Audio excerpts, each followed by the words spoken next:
Hi all, I have yet another very exciting game to show you from the engine world. The revolution in the engine world, Leela Chess 445, the neural network playing against Equinox in this game. This is a Benoni, d4 knight f6, c4 c5. It is, I believe, a modern Benoni. This has been raised. Is this modern Benoni territory? I think this is the start position of the modern Benoni. The old Benoni is c5 on the first move. So even though black is not fianchettoing here, I still think this might be classified as modern Benoni territory. This quick a6. Now in chess-based live book, a4 is the most common reply to stop black playing b5. I'll give you an example. This is a very common line where black gives up the bishop on f3 to get some dark square grip. But in this game we see the hyper-aggressive f4, which is also been seen a lot as well, the second most popular response, just to ignore black's b5 possibility. We see b5, e5, knight g4, knight f3. So black's provocation has given some control of the f5 square here. Bishop e7, bishop e2, both sides castle, knight d7, h3, kicking the knight to a fairly unfortunate place, unless it can come back with a vengeance. But white now, before knight f5 even happens, presses on the queen side with a4. If g4, immediately to try and suppress the knight, by the way, this looks as though, I'll show you an example. This looks as though black's got some pressure on d5 potentially in these lines. So white should be careful not to weaken himself totally just because of the weaken herself because of the knight on h6. So we see some caution, with a4 and trying to neutralize the possibility of b4 later. B takes a4, so that's one less thing for white to worry about. On b4 instead, knight e4 here, rook e8. I'll give you an example. This is okay for white, even if the knight comes there. There's an issue with this whole possession. It's not that the knight's not the knight anymore, it's h7. So I'll show you an example just to follow this through to show you the issue. That diagonal is pretty dangerous. And with h5 to come, this is quite a vicious attacking position.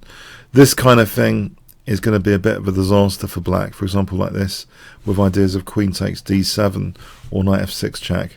So like this, queen takes d7, knight f6 check, just to show you some of the dangers of the position. Even if the knight does come to f5, it's not such a big deal. So let's go back. So b takes a4, and now the knight is given priority to try and stop it coming back into the game. Knight b6, knight takes a4, a5, knight takes b6, which relieves of course some of the pressure on d5, and white now reinforces strongly the d5 point. So a kind of overprotection of d5. I usually associate overprotection with e5, but here the d5 is reinforced. We have this knight on the rim which is dim in general. b3, f5, trying to do something about the knight. The issue here, this is pretty radical because we have these flowing pawns in the center. If black played rook ab8, just to show you some of the dangers here, queen d3 means that g5 is now going to execute the knight basically. There's no knight f5 after that. So this is just awkward for black, this position. Very, very awkward and dangerous. I don't think this helps because things like f5 and then g5 and f6, it looks too defensive. So anyway, we have this radical f5 which has clear downsides of central pawn mobility. g5, black takes on c4, so white's d5 is fully reinforced now by a pawn. e6, what can white do with this central pawn wedge?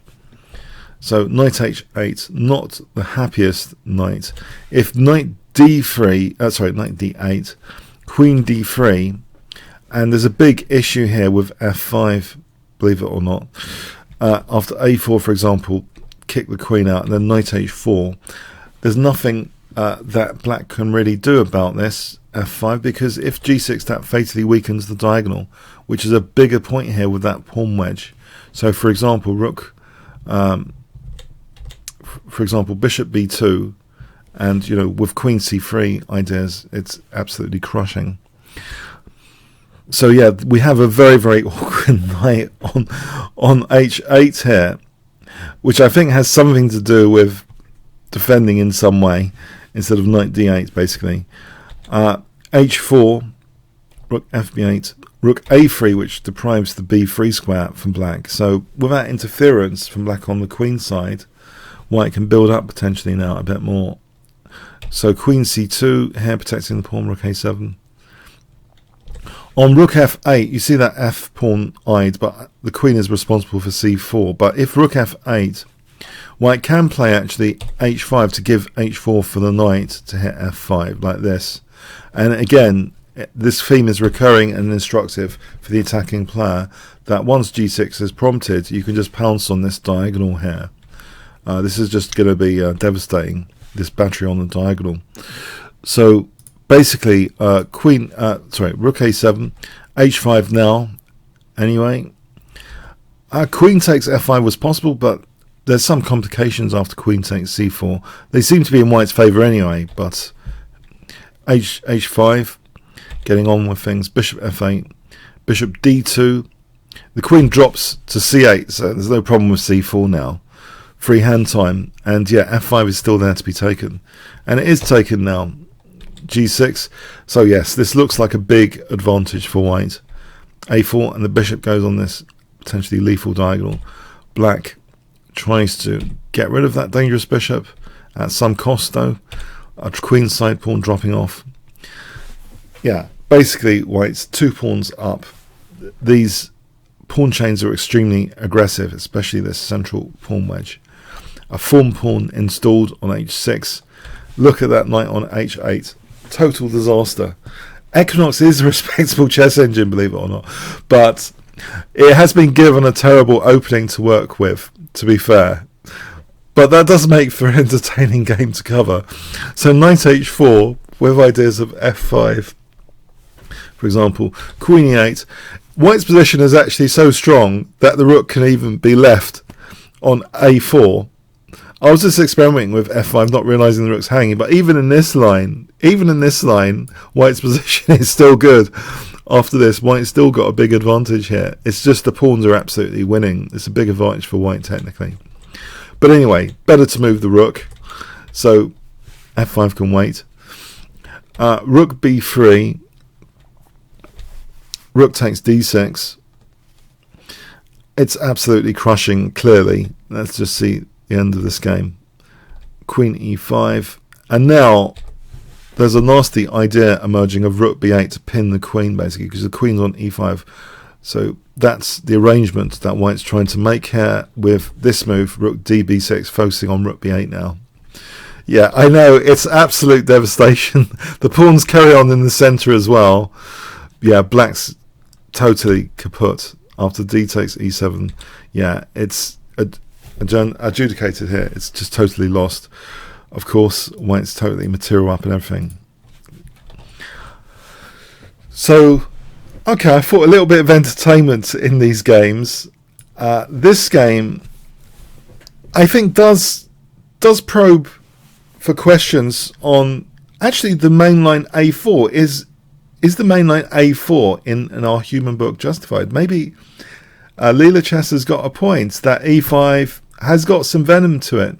Maybe underestimated that immediate e5 instead of the more positional a4, as this game demonstrates. So maybe there's some emphasis on more exciting lines which are being shed light on here. Comments, questions, likes, shares appreciated. Thanks very much.